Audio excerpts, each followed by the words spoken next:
I'm also getting some lines, by the way, from the Iranian state media saying that there is certainly a bounty on the head of the pilot and the crew of this jet, but also we are hearing that some, again, and that speaks to this hardline government that in some ways is decentralized. I'm getting some lines from sources saying that some, again, local officials are asking to immediately shoot the pilot if found. So again, this is the inconsistency that right now we are having in the information that we're getting from the Iranian officials, from the regime, because that also tells us that they're trying to figure out what to do with this situation. They have no idea how to run with it. They're trying to figure it out. They're scrambling as well. And another point that I would add to what Sean was saying is the power of propaganda for the Iranian regime.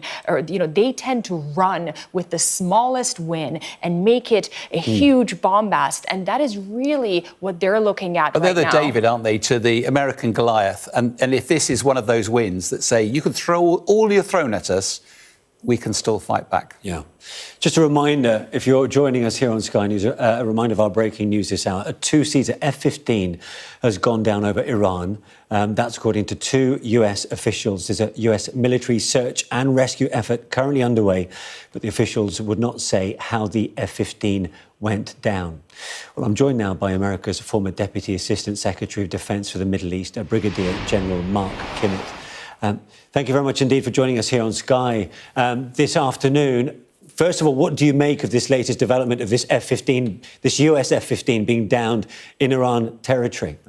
Well, we certainly expected this to happen. Nobody ever has a perfect record in combat. But I would certainly hope that if this had been a British airplane that went down with a British pilot, American analysts would not be as insulting as I've been listening to your analysts. But having said that, let's move on. But how do you feel the optics of this will go down in the White House? Well, look, nobody starts a war expecting it to be casualty-free. And despite what your analysts are saying about how Donald Trump has been speaking, look, the military is a strong military, and the suggestion that somehow they're nothing more than poodles that will do everything that the president says is something that I don't think the American military should be besmirched with. I wouldn't mind chipping in here. OK, let's just go to Mark Stone, our US correspondent in Washington. Yes, Mark. Yeah, General Kimmitt, good to see you. I wonder if you could give us your sense of, you and I were both in Iraq back in 2003-04. You were the deputy commander, the spokesman there, a different war, a different time.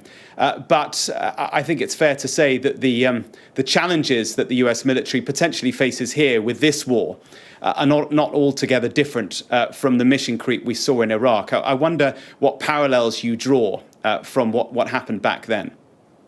Yeah, Mark, I candidly disagree with you on that issue of mission creep. I think this administration, which I disagree with in many aspects, is doing everything in its power to stick to its core objectives and not trying to have that mission creep. There's no intention, and the president said it the other night, we're not in there for regime change. The fundamental targets, the fundamental issues are the ballistic missile program, the nuclear program, and the proxy program. I don't think we've deviated from that at all. So I have not seen any mission creep. I don't see 300,000 American troops about to conduct an invasion there. Yeah, but there are certainly thousands of troops on their way there, if not already there. The 82nd Airborne, Marines from San Diego, Marines from Japan, if not to prepare for a ground invasion of one sort or another, even if only to take one of the small islands off Iran. What are they there to do?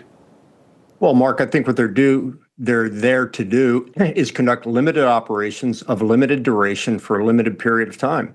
And certainly I hope that while it's similar to the Dieppe operation that was run by the British in 1940, I believe, I certainly hope they'll be more successful than that British mission was.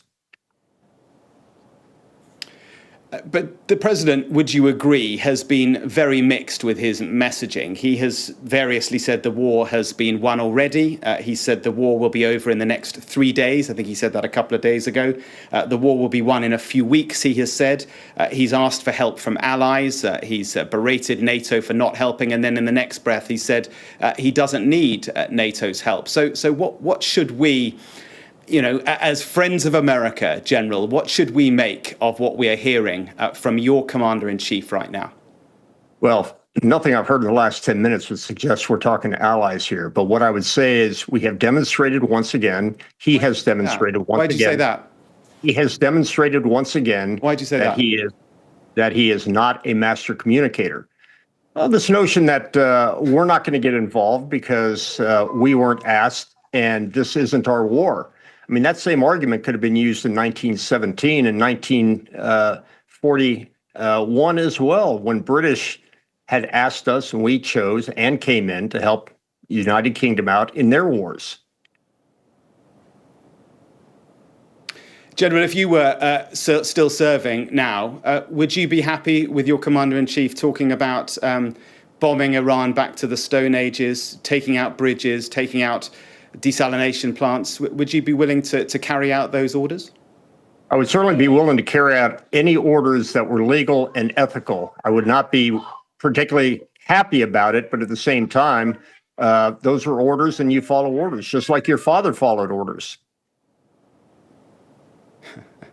Yeah, my father served as well. The final question, General, what do you think is going through the minds of those in the Pentagon now and at CENTCOM as we reflect on the news that an F-15 has been downed over Iran and that 2 crew, pilot and navigator, are, as we understand at the moment, missing?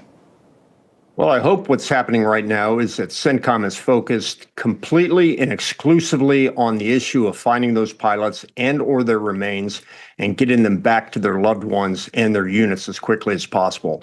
And not too worried about the noise, the flak, the surroundings, the events that came up to this.